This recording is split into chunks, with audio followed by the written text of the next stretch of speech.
Hola a todo el mundo, en esta sección de mi canal de YouTube voy a hablar de mis referentes, de su biografía y de por qué los considero mis referentes. Y ojo que matizo y remarco que son referentes y no ídolos, porque no creo que sea sano idolatrar a nadie ni perder el culo por nadie famoso que nunca sabrá de tu existencia. Y el vídeo de hoy tratará sobre Karl Marx. Quizá este vídeo os sorprenda un poco el haber incluido a Marx en mi lista de referentes porque yo no soy marxista. Creo que el marxismo se ha quedado quizá un poco anticuado para algunas cosas y que no hace un análisis ni propone unas soluciones lo bastante ideales como para quedarme con ellas. De hecho, por ejemplo, en el famoso debate de Bakunin y Marx, pues estoy más cercano a la postura de Bakunin, estoy más cercano a ideas libertarias que a las ideas marxistas. Sin embargo, sí creo que Marx, como persona, hizo un análisis mucho más detallado y mucho más útil para el día a día del capitalismo y que dejó un legado más importante con sus estudios de lo que dejó Bakunin. Creo que Marx era mejor filósofo y analizaba mejor cuáles eran los problemas del capitalismo, mientras que Bakunin veía sus problemas pero no sabía describirlos tan bien. De ahí que Marx está entre mis referentes y Bakunin no.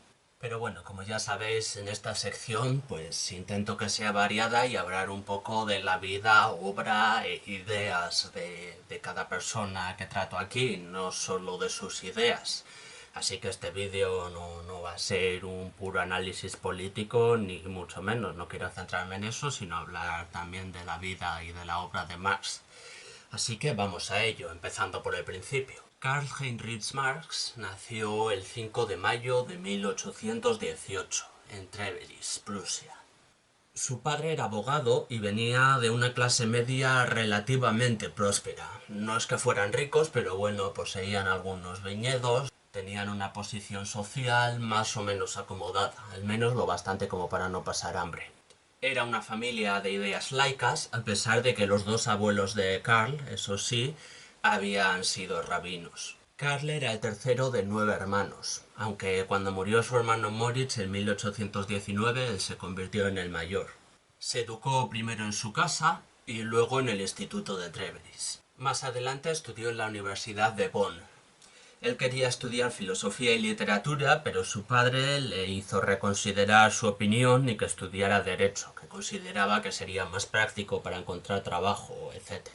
Marx pudo evitar el servicio militar debido a una debilidad en el pecho. Después se pasó a la Universidad de Berlín, donde continuó estudiando Derecho, pero se interesó más por la filosofía y por la historia. Eran campos que le llamaban más la atención y que le atraían más.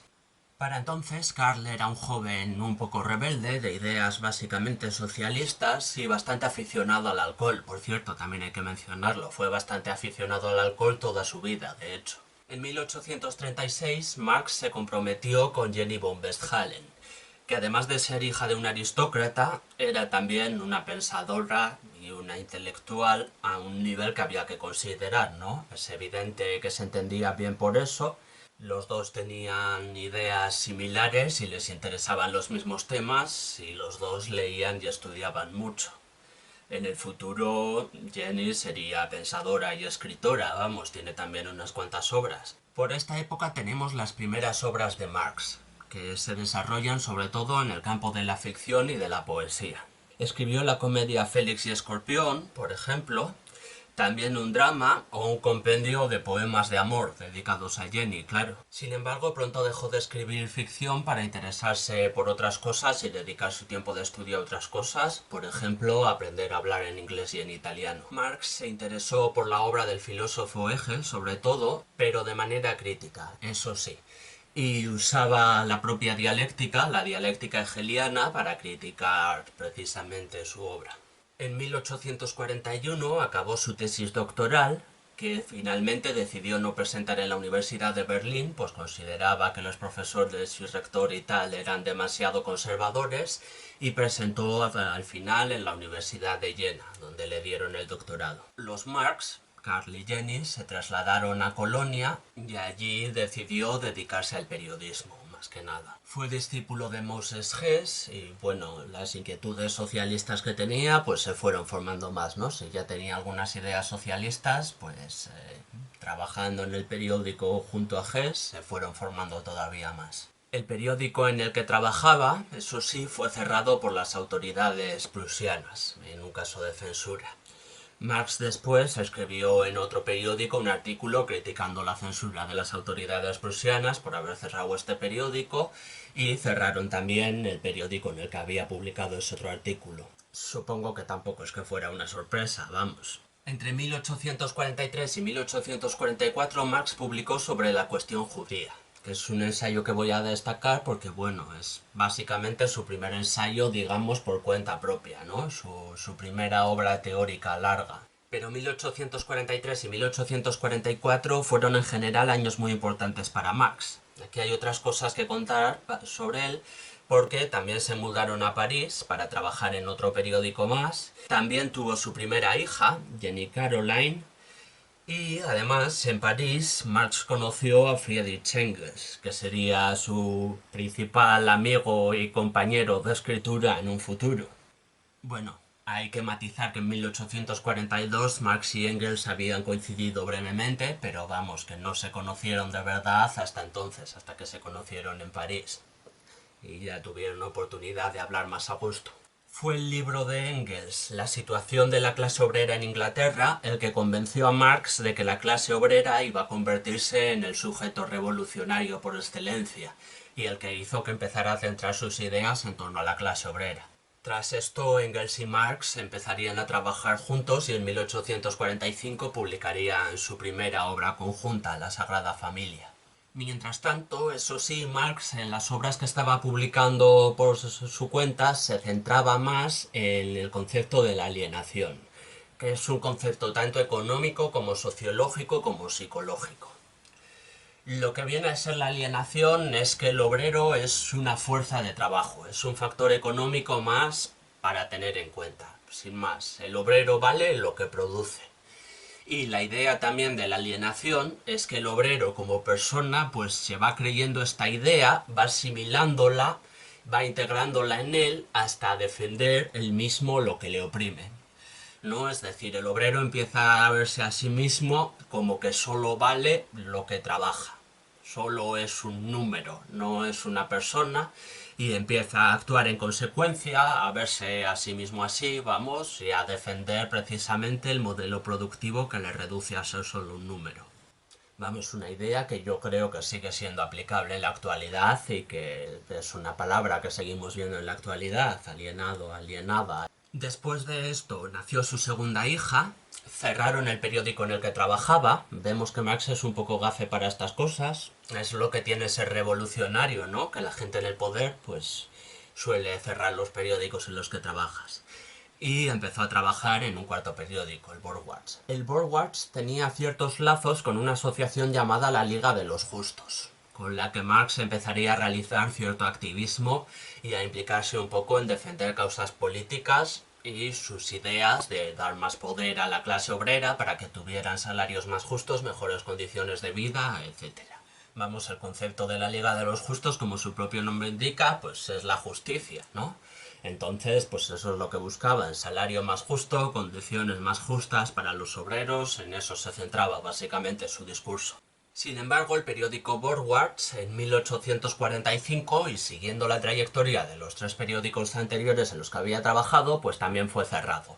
Y además a Marx le expulsaron de Francia. Así que los Marx tuvieron que exiliarse en Bruselas, Bélgica.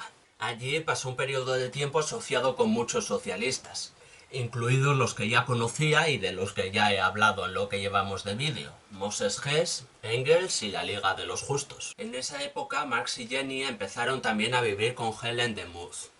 Era la empleada doméstica de la familia de Jenny y la madre de Jenny pues la envió allí con ellos, a Bruselas. Durante muchos años Helen de Muth fue ama de llaves y amiga de la familia Marx.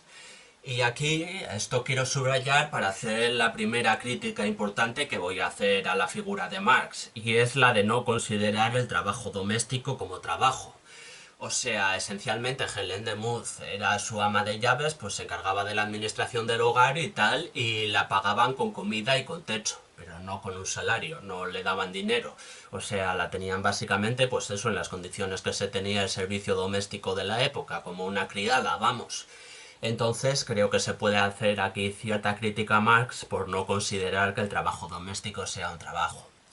A ver, es una crítica que al final tiene que estar enmarcada en esta época. O sea, en el siglo XIX habría sido absolutamente revolucionario que a una empleada doméstica le pagasen un salario. Eso por aquel entonces ni se contemplaba.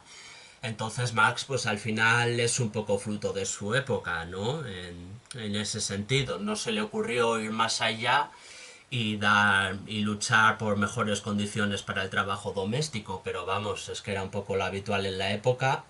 Así que bueno, es una crítica que yo creo que debo hacer, que es algo que se le puede reprochar a Marx, pero que también tiene que ir enmarcada en su época y entenderse que en su época pues todo el mundo pensaba así y nadie se iba a poner a darle un salario a empleados domésticos en ese sentido. La Liga de los Justos en 1847 cambió su nombre y pasó a llamarse la Liga de los Comunistas, y encargaron a Marx y Engels que escribieran juntos un panfleto que resumiera sus ideas.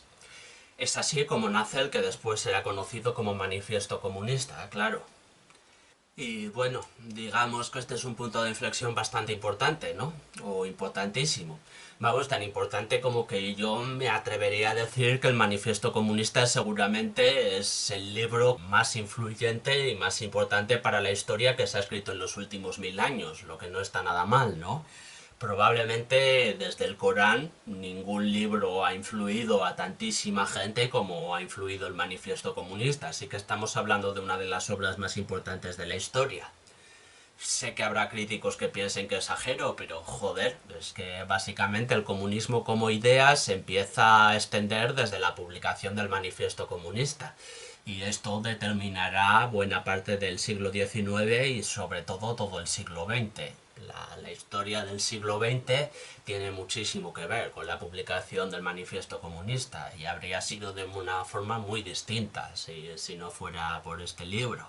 Y tendríamos un siglo XXI también muy distinto si no fuera por este libro, claro. Por cierto, ese mismo año también nació el tercer hijo de Marx, que dicho así queda como poco importante al lado del Manifiesto Comunista, lo siento, pero es una persona y es un hijo, así que tened en cuenta también su importancia, aunque para nosotros en el siglo XXI no sea tanto. En 1848 el padre de Marx murió y él recibió su herencia.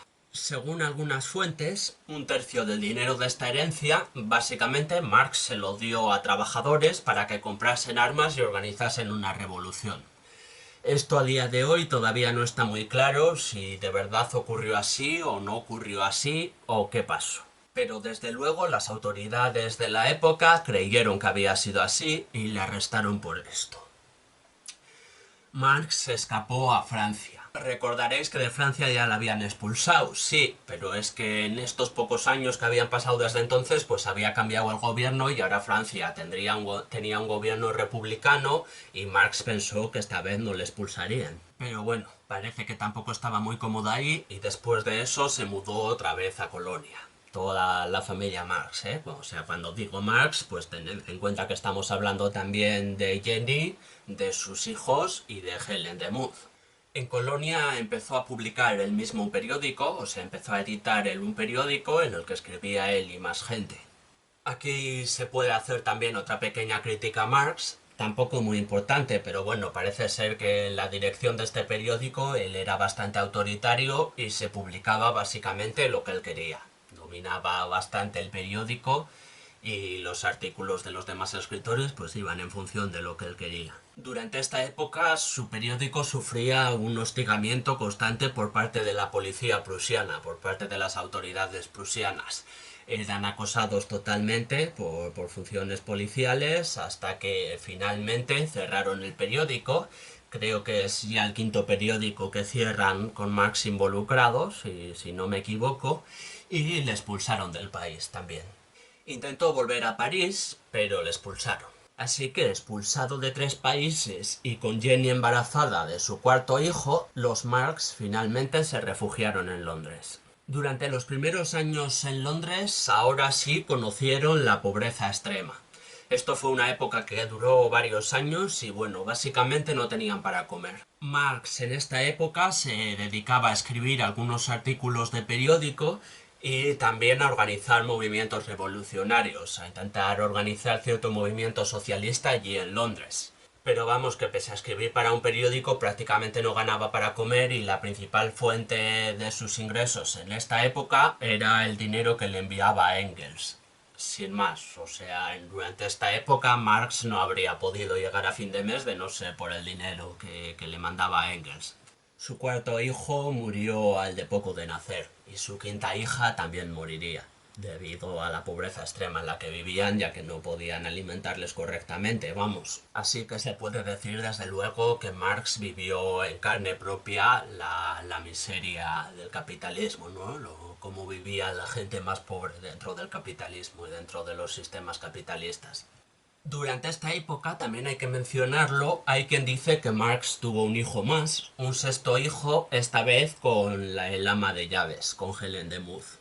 Esta teoría, por supuesto, le encanta a los fachas la divulgan muchísimo, porque piensan que, pues eso, mostrar la idea de que Karl Marx no era una persona ejemplar, sino que era un marido infiel y tuvo un hijo fuera del matrimonio, pues es algo que sirve para desprestigiar al comunismo en su conjunto y para considerar que las ideas comunistas no son correctas. Lo que viene a ser la falacia ad hominem de toda la vida, vamos. Entonces, por ese motivo, esta teoría es muy divulgada, pero la verdad es que no tiene mucho apoyo serio.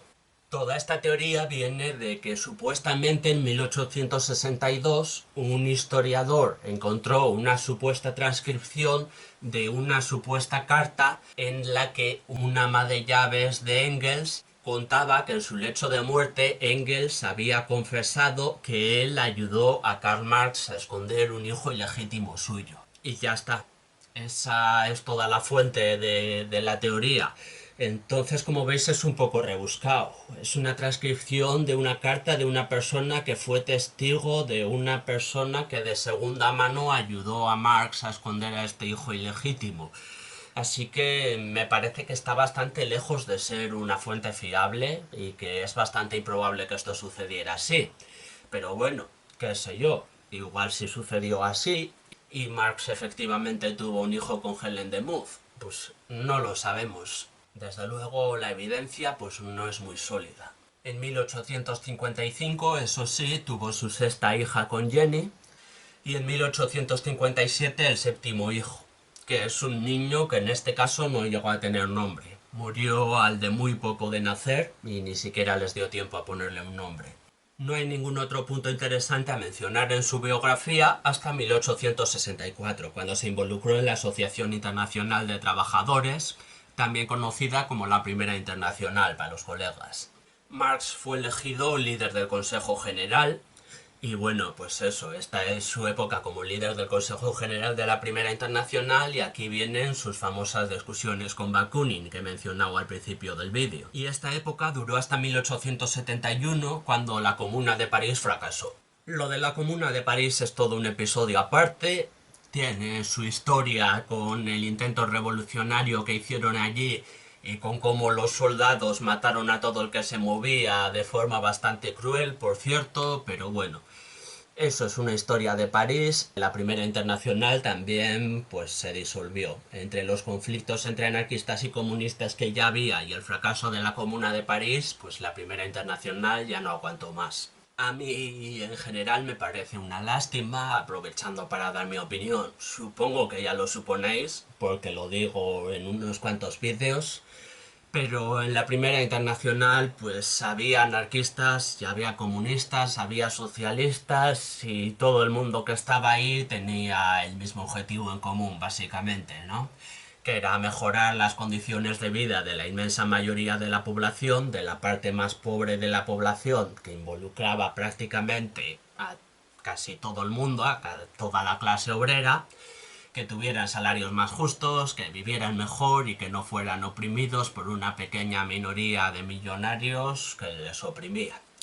Sí que me parecen ideales bastante nobles y creo que pese a sus diferencias habría sido muy interesante que anarquistas, comunistas y socialistas colaborasen entre sí, pues básicamente para hacer piña, para tener más poder y para poder lograr más cambios. Luego las discusiones ya se pueden arreglar en otro momento, pero yo creo que lo más importante era y sigue siendo unirse para que la gente pueda mejorar un poco sus condiciones de vida y pueda vivir con salarios un poco más dignos y no pase hambre ni se muera por pura pobreza, por tener que vivir en la pobreza. Entonces me parece una pena que se disolviera, la verdad. En cualquier caso, mientras tanto, cuando Marx todavía estaba en la Primera Internacional, antes de que llegara a disolverse, pues hay que mencionar que en 1867 publicó el primer volumen del Capital, la que quizás sea su obra más valorada. Los otros dos volúmenes del Capital pues los dejaría manuscritos y los publicó Engels de forma póstuma para Marx. Pero eso, El Capital es un tochazo que probablemente es el mejor resumen del capitalismo que se había hecho, ¿no? Digo probablemente porque yo no me he leído El Capital, así que tampoco quiero aventurarme a explicar cosas que no conozco. Vamos, sí he leído sobre El Capital y sé un poco las cosas que Marx explicaba ahí, conceptos como la teoría del valor trabajo, que no me parece totalmente correcta, pero sí me parece un buen resumen a grandes rasgos de cómo funciona el capitalismo, o conceptos como la plusvalía, que me parece extremadamente útil y creo que el análisis que Marx hacía de la plusvalía sigue siendo totalmente válido hoy en día y sigue siendo algo que tenemos que tener muy en cuenta. Y bueno, con la publicación del Capital, pues básicamente se va cerrando su trayectoria. En 1881 murió Jenny.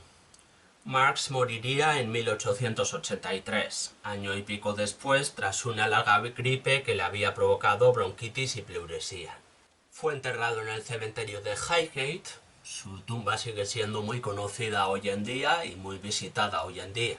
En general me parece asombroso lo actual que sigue siendo el marxismo y lo actual que sigue siendo el análisis de Marx para analizar el capitalismo y para analizar el sistema en el que vivimos.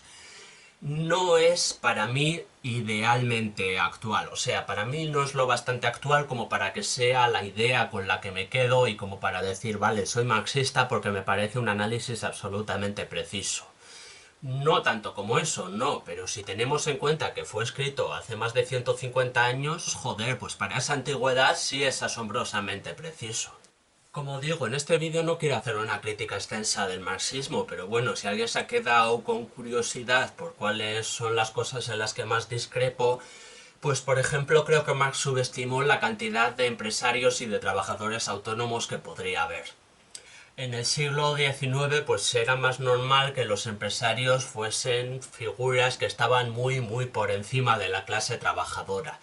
Mientras que esos conceptos ahora se han diluido un poco más y podemos tener empresarios que ganan menos o clase trabajadora que gana más. De hecho, sobre la clase trabajadora que gana más, pues tenemos elementos de gente absolutamente millonaria que son trabajadores asalariados, ¿no? Esto en el siglo XIX era totalmente impensable, esa figura no podía existir siquiera. Pero hoy en día tenemos deportistas de todo tipo, actores, actrices, músicos, músicas, también algunos escritores y escritoras. No sé si me explico, son gente que no es dueña de los medios de producción, que trabajan para otras personas pero aún así ganan millones, ¿no? Entonces, pues en el siglo XIX eso era inconcebible, pero ahora nos enfrentamos con una realidad un poco más compleja en la que un empresario puede ser el dueño del bar y ganar unos pocos miles de euros al mes, mientras que un trabajador puede ser un futbolista que gana millones. Entonces eso es algo que creo que Marx no tuvo en cuenta y por lo que creo que el marxismo no explica tan bien esta sociedad. En general, el hecho de que la clase trabajadora tenga tantas posesiones materiales, o sea, la palabra proletariado al fin y al cabo viene de quien solo tiene la prole, quien solo tiene a sus hijos, no tiene más posesiones. Yo creo que antes no se contemplaba tanto la posibilidad de que la clase trabajadora pudiera tener una casa, pudiera tener un coche, pudiera tener diversas posesiones que hace que se reduzcan un poco las desigualdades sociales, a pesar de que en muchísimos otros aspectos sigan siendo brutales, y que hace, por tanto, que el análisis del marxismo pueda ser un poco impreciso en algunas cosas, mientras que en otras sigue siendo totalmente acertado, por cierto. Pero eso, ya no tanto, ya no vale tanto para analizar toda la sociedad en su conjunto, creo yo. Bueno, se puede discrepar y por supuesto hay teóricos que han añadido cosas al marxismo y que han adaptado un poco el marxismo para hacerlo, para relacionarlo más con los tiempos en los que vivimos y para hacerlo más preciso. Y también tienen su mérito estas obras y todo, claro, pero eso a mí pues me parece una idea que más o menos describe la sociedad a rasgos generales y más o menos hace un buen análisis de las desigualdades sociales y de cómo podrían reducirse, pero eso, no lo bastante precisa. Y con esto termino el vídeo. Si os ha quedado alguna duda o alguna intención de insultarme, que supongo que sí, porque en YouTube hay mucha gente liberal y he hecho un vídeo alabando la figura de Karl Marx y diciendo que es uno de mis referentes, así que habrá gente encantadísima de insultarme, pues ahí abajo tenéis los comentarios. Si no, pues podéis ver otros vídeos de mi canal también, si os apetece. Tengo vídeos en los que hablo de temas muy variados.